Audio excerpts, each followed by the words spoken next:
Welcome back everyone to Master Game Design, Unreal Engine 5 Stylized Environment and Third-Person Blueprint course.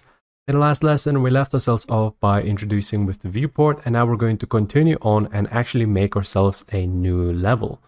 So we're going to do that because by default the third-person map actually has like some example type of props and whatnot, and we just want to start off fresh and new with the overall scene. So let's go ahead and do that. We're going to go ahead and go onto the upper left hand corner. We're going to hit file. We're then going to click a new level, and we're going to select ourselves a simple basic type of a level. So this is a great start for when you want to have a nice default lighting and a simple background with some clouds in the back. We're going to be switching around that a little bit to make sure we get more of a stylized type of a look. But for now though, this is going to be a great start. So before we actually get started, before we get into it, we're going to need to make sure we save out this level. So by simply clicking Ctrl and S to save it out. By the way, you're going to see on the bottom left hand corner the shortcuts, and later down the line you're going to, when you're going to be working with the coding system, you're going to have it on the right hand side,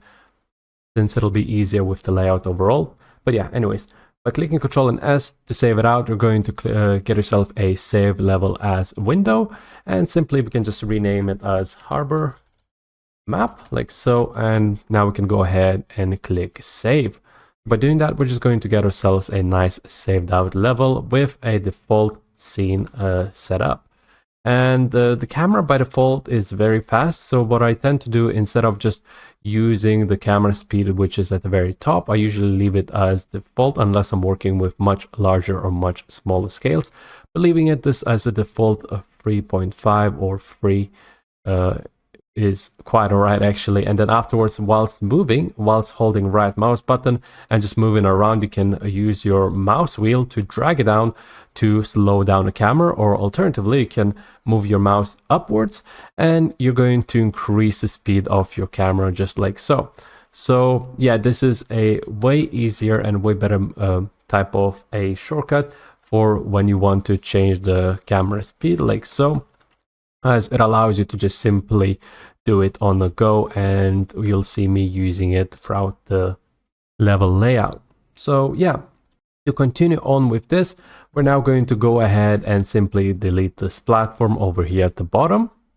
We're then going to need to get ourselves a new landscape for us to use. Instead of just using a simple platform, we want to actually be sure to be able to control the height and just the overall landscape a little bit. So yeah, for us to do that, we're going to go onto the upper left hand section. We're going to click on selection mode, and we're going to switch ourselves with the mode for landscape.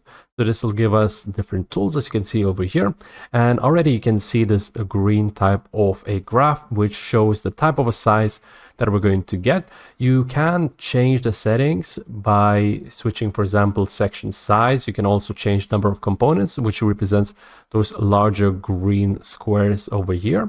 But by default, I tend to leave it as is, as usually it gives us a really nice result, and plus furthermore we can add them those extra sections later on. I'll show in a bit how to do that. Actually, I'm going to go ahead and simply click create. We don't need to change anything or do anything for this, for that matter. The only thing that we do need to make sure that we have is going to be this option over here. It's going to be called enable edit layers. This is what we need in order for us to make use out of our ocean setup later on. So let's go ahead and just make sure that this is ticked on, and then we can go ahead and click create. And it'll take some time the first time, but this is what you're going to get. You're going to get yourself a nice type of a setup.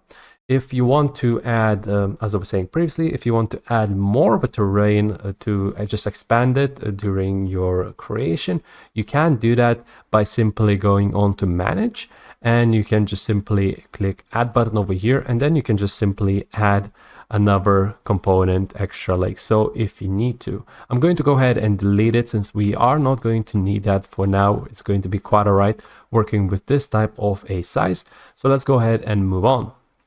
So the next thing that we are going to be needing is simply going to be setting ourselves up with water. By default, there are a couple of options in landscape: manage, sculpt, and paint. We're going to be touching them shortly. But again, we need to make sure that we have some water component to be able to have ourselves a nice island in the middle of the ocean. So for us to do that, we actually have a nice setup of water within Unreal Engine. And that's going to be, if we were to go ahead and go on to edit, project settings, sorry, not project settings. If we were to click on to plugins over here, we're going to open ourselves up with all the extra plugins that you're able to add on to Unreal Engine project. And the only one that we're going to be looking for now is going to be something called water, like so. And yeah, we're just going to be able to use water. As you can see, it's experimental. It's been in a version 0.1 for quite a while now. But even so, it's still a great tool to make use out of whenever you want to create yourself a simple and nice type of a water setup. Well, it's not quite as simple as you'll see in a bit, but for now though, let's go ahead and make sure we enable this. And then afterwards, we're going to click on the restart button over here. So let's go ahead and do that. We're going to click restart now. We're going to save out the level. We're going to save out the level and just simply reload our project. Let's go ahead and just wait it out. After restart, we're going to find ourselves this type of a window. It's going to give us a message log with a bit of an error. The reason being is by default, this water needs a bit of an extra setup, and it's actually quite simple to fix. We just need to make sure that the collision profile setting is properly set up.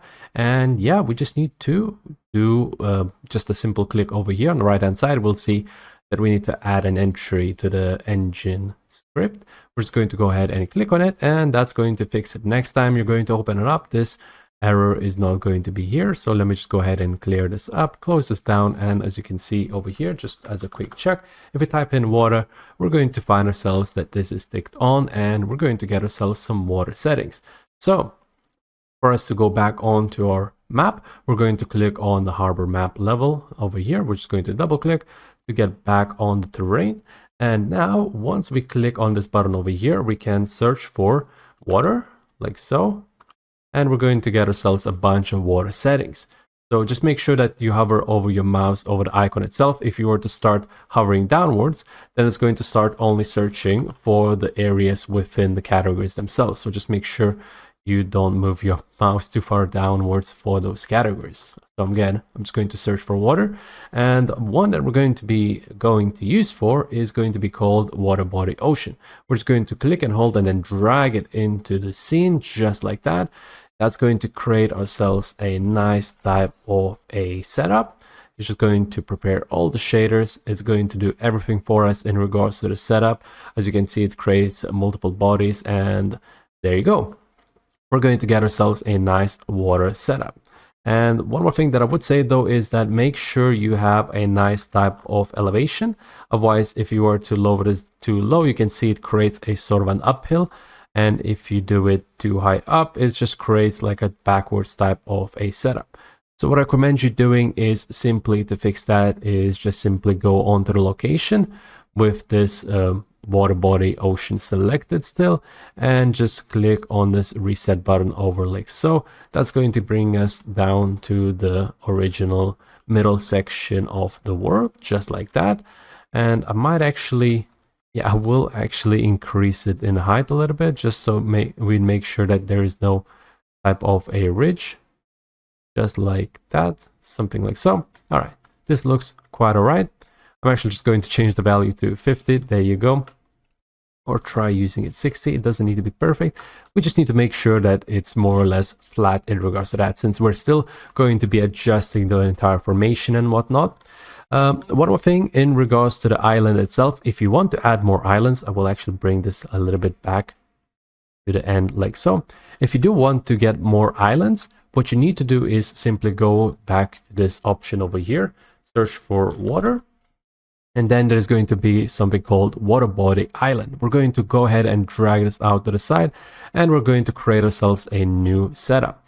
By the way, if you're not able to move this around, just make sure you click and set yourselves up with these type of curvatures. So if I were to go back onto the middle section of the island, we're going to find ourselves this icon over here. If you were to click on it, you'll see you'll have a sort of an edge line all the way around, a spline that basically tells us how the shape of an island looks like. We can use that to basically control the overall shape of an island. So I'm just going to go ahead and select this island over here, this small icon over here, and just simply shape it up outwards like so. Keep in mind that this entire setup is going to be working only within the setup of, if I were to click on this type of a square, only within the water zone, only within the terrain that we had previously set up. So as you can see, if we were to go our camera all the way underneath the water, we can see that the terrain is still going to end on the exact areas where we had them before. So that is that. And I would recommend you to simply make sure to place the island within the bounds of your setup.